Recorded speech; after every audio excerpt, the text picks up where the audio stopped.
Today, I'm going to share two totally weird medical mysteries. But before we get into those stories, if you're a fan of the strange, dark, and mysterious delivered in story format, then you come to the right place because that's all we do, and we upload once a week. So, if that's of interest to you, the next time the like button is out of town, sneak into their house and prop open their refrigerator door, and then just leave. Also, please subscribe to our channel and turn on all notifications so you don't miss any of our weekly uploads. Okay, let's get into today's stories. On the evening of July 25th, 2008, a 59-year-old man named Brian Thomas walked hand in hand with his wife Christine out of the restaurant where they had just had dinner. The couple was in this little village right on the coast of Wales, and where they were now walking outside of this restaurant was right along the water. And so as they did that, Brian found himself looking out over the sea, and he saw the reflection of the moon on the waves, and it was so beautiful. And then he turned to his wife, and she was so stunning. And so Brian finally just stopped and kind of just took in all this incredible beauty right in front of him, and he began smiling ear to ear, which was a big departure from how Brian had been feeling over the past few months, because Christine had recently had a big scare.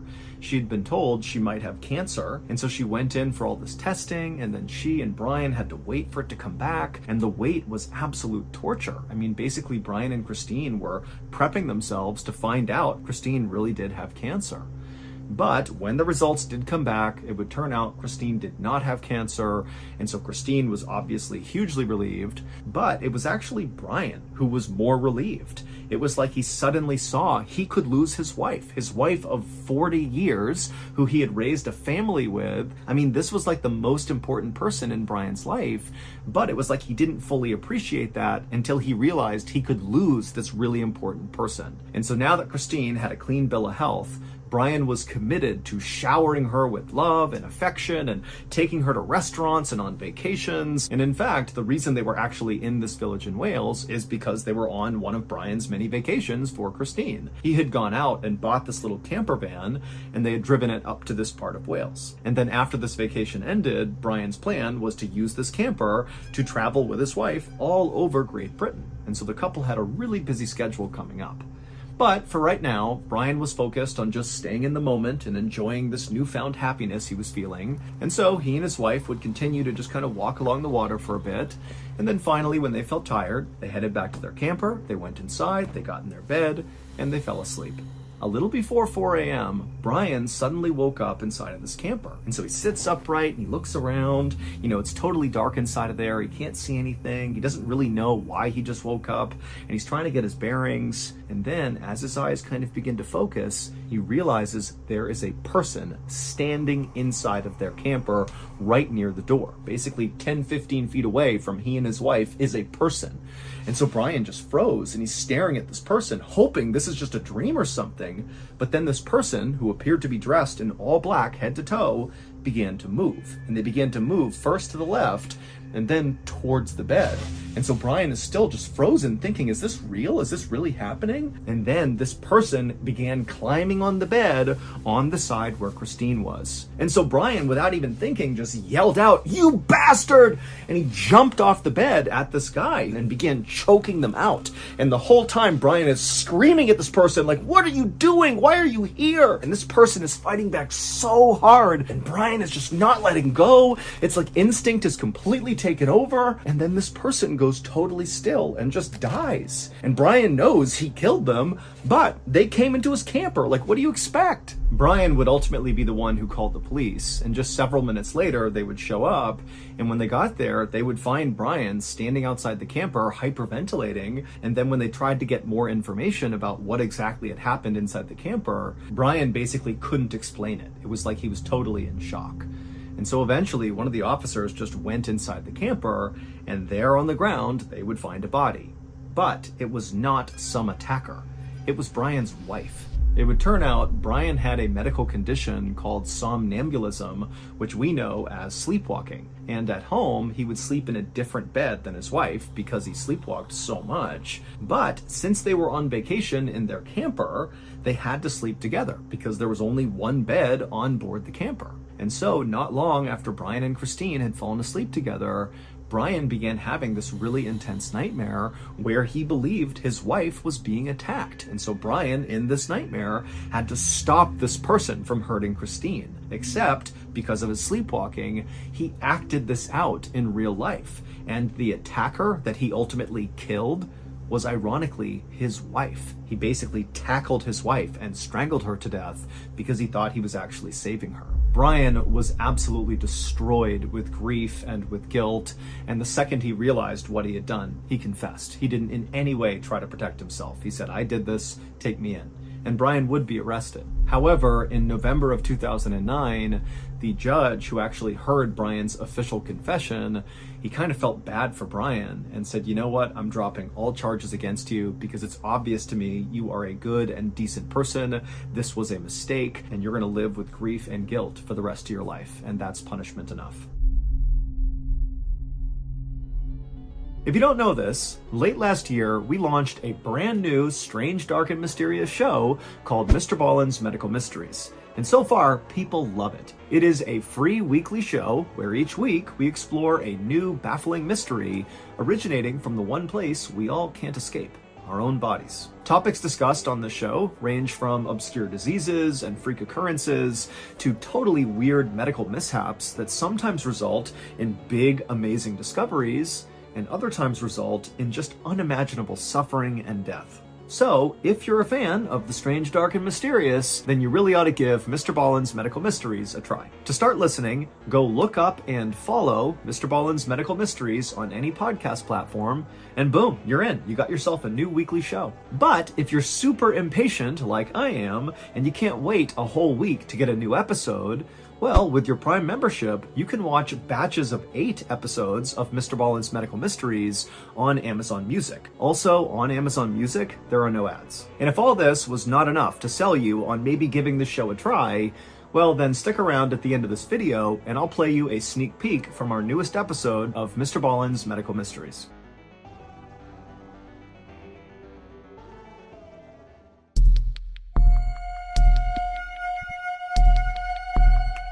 One morning in January of 2016, a 45-year-old woman named Lauren walked into an office building in West Virginia where she worked as an office manager, and she dropped her purse, her phone, and her cigarettes on her desk. It was a Friday, and so Lauren was in a really good mood because she was pumped about the weekend.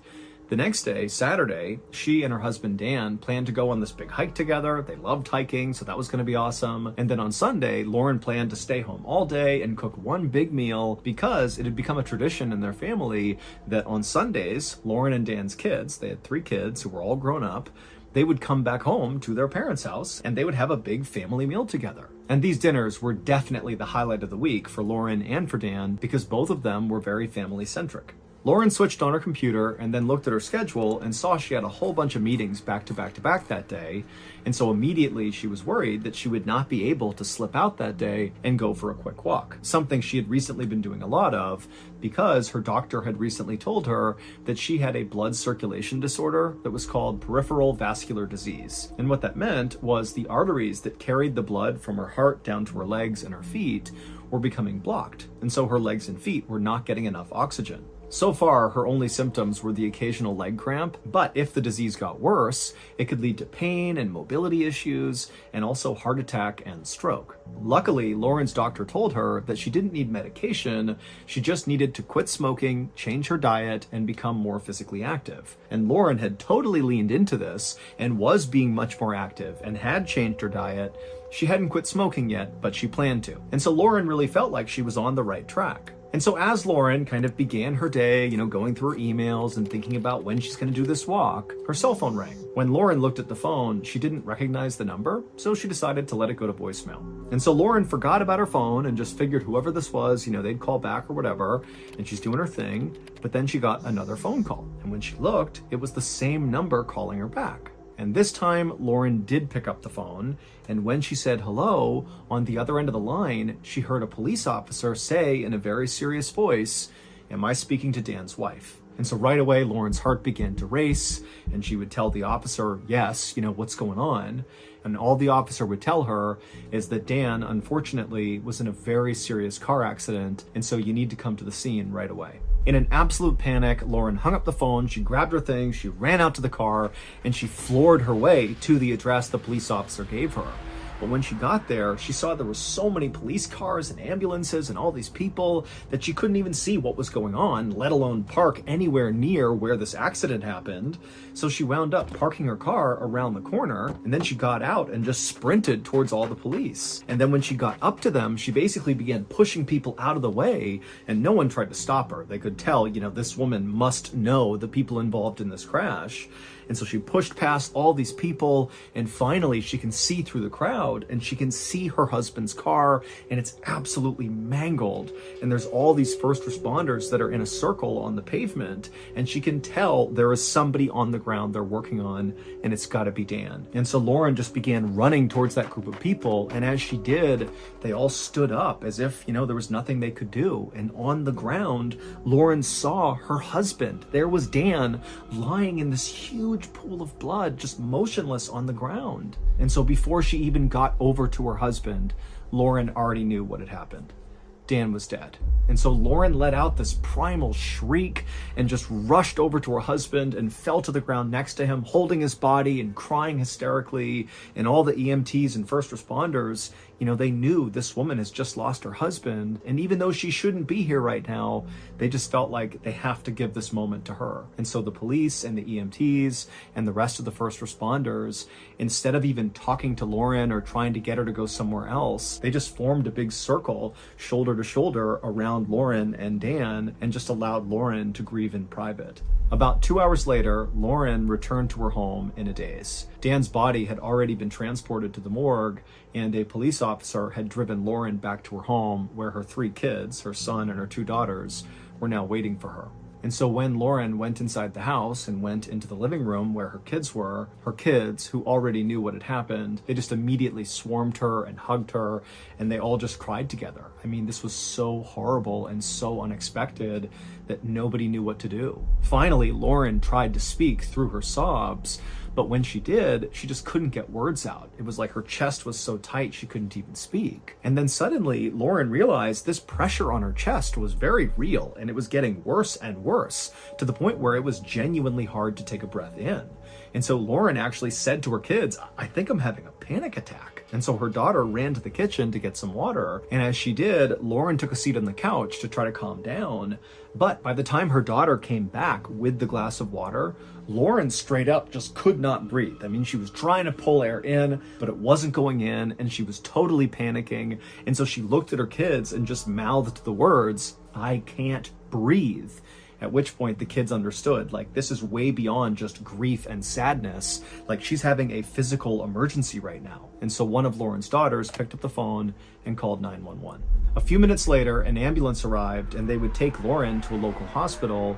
But as soon as they got there, the doctors and nurses determined that very likely Lauren had had a heart attack. And even though she was basically stable right now, their fear is she was going to have another one, and this particular local hospital just lacked the resources and staff to actually treat Lauren. And so they pretty much immediately transferred Lauren to another hospital called the JW Memorial Hospital in Morgantown, West Virginia, because that hospital had a specialized cardiac care unit for people with very serious heart problems. Dr. Konrad Falinger was the cardiologist on duty at JW Memorial Hospital when Lauren was brought into the intensive care unit, followed closely behind by her 3 adult children. Now, Dr. Falinger was used to seeing worried families in the hospital, but Lauren's kids looked far more distressed than he was used to seeing. And when he spoke to Lauren's kids about, what's going on with Lauren, he would see why. The doctor would learn that this family has lost their father, their husband,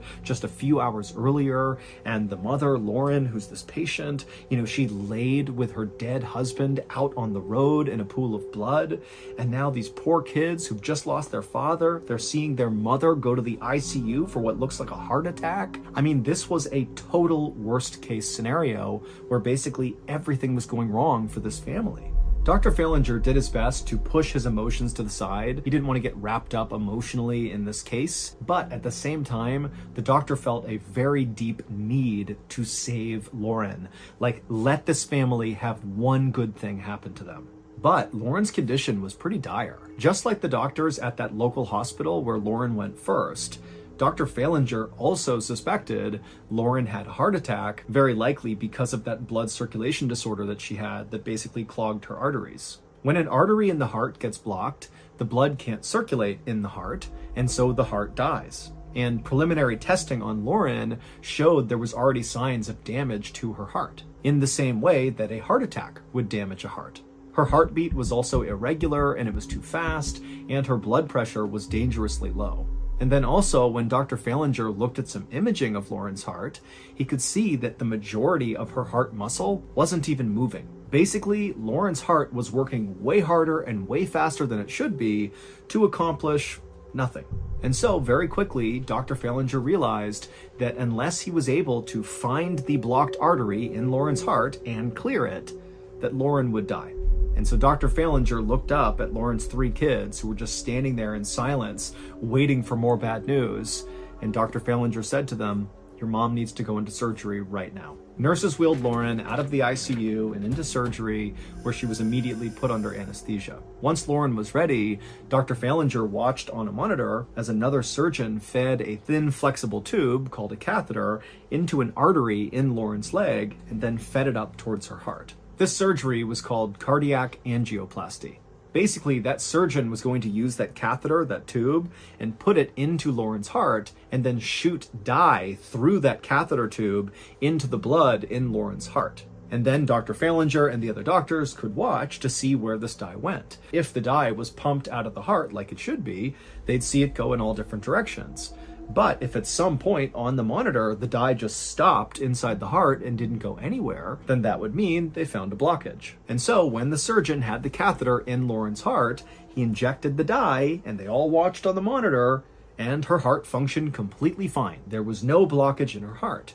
Now, the doctors weren't entirely convinced yet that there was no blockage, so they pulled that catheter out and they got a different one, and they went through the exact procedure all over again to see if maybe that catheter was malfunctioning. But again, that second time, the dye didn't stop anywhere. Her heart seemed to be functioning totally normally. And so Dr. Falinger and the rest of the doctors and surgeons, they were all totally baffled, because what this meant was whatever was happening to Lauren, or whatever did happen to Lauren, was not a heart attack. But make no mistake, Lauren's heart was still absolutely dying.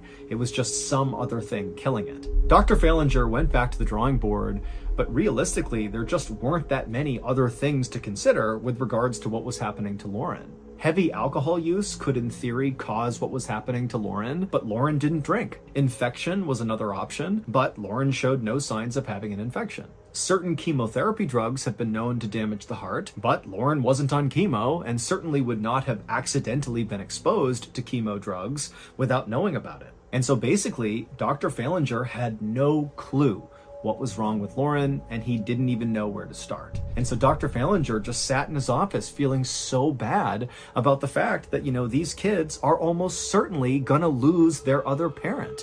I mean, it was his duty to save Lauren, and he couldn't do it, and he just felt so bad. He couldn't even imagine how he was gonna deliver the news to the kids that, your mom's gonna die and we don't know why. I mean, this was the worst for Dr. Falinger. He felt like he had failed as a doctor. But just then, Dr. Falinger has this epiphany. He remembers this weird medical article he had read somewhat recently, and he realized what was going on with Lauren and her family was like the same thing that happened in that article. And because Dr. Falinger did not have any other ideas of how to handle what was going on with Lauren, he decided he would just try to do what they did in that article, because if he was wrong, he had nothing to lose. So Dr. Falinger got up and he ran to Lauren's hospital room, and when he got in there, he saw Lauren's kids and he called them over to him, and he would tell them that he's going to give their mom some medication that's going to spike her blood pressure and keep it high, but then he needs them to gather around her and just talk to her like she's your mom. Talk lovingly, soothingly, remind her that you're still here and that everything is okay. And the kids, they all agreed to do this. And then Dr. Falinger, he gave the medicine to Lauren, and then he watched as her 3 kids circled up around the head of the bed, and they're all crying and holding their mom and telling her how much they love her and please come back to us, come back. And as they're doing this, Dr. Falinger just quietly walked out of the room, hoping this would work. And sure enough, just a week later, Lauren was all better. It would turn out the way in which Lauren lost her husband, both the suddenness of getting that phone call, combined with just the unthinkable horror of seeing your loved one on the road in a pool of blood dead. I mean, that situation was so stressful for Lauren that her brain released a ton of stress hormones into her body. So much so that these stress hormones literally paralyzed her heart. And so you can understand why all the doctors thought this was a heart attack, because this sort of looked like one. But this condition does have its own name. It's called stress cardiomyopathy. However, it's known by its more casual name, which is broken heart syndrome. Basically, Lauren loved her husband so much that to witness what happened to him and to learn about it so suddenly and abruptly, it nearly killed her. And it just so happens that a few months before Lauren was checked into the hospital, Dr. Falinger happened to read a medical article about broken heart syndrome. And the only way you can treat broken heart syndrome is just to try to keep the patient alive long enough that these stress hormones leave their body naturally, at which point their heart goes back to normal. And so Dr. Falinger was able to buy Lauren a little bit of time right at the end there by giving her that medicine that boosted her blood pressure. But Dr. Falinger told her 3 kids that really it was up to them to keep their mother alive. They needed to crowd around their mom and just talk to her and tell her that you love her, show her that you're here with her, give her a reason to fight and hold on. Even though she's not saying or doing anything, she's still alive and she can hear you. So talk to her. And so Lauren's kids just sat around their mother and just showered her with love and affection. And sure enough, a few days later, when Lauren did kind of come out of it and recover, she would say that she felt herself drifting off towards death. I mean, she really knew she was dying. But then she remembers hearing her kids calling to her and saying how much they loved her and to please come back. We need you. We already lost Dad. We got to keep you. And Lauren would say, that's the reason she's still here today, is because she held on for her kids. She felt like it was her duty to be here for her family. And so that's what saved her life.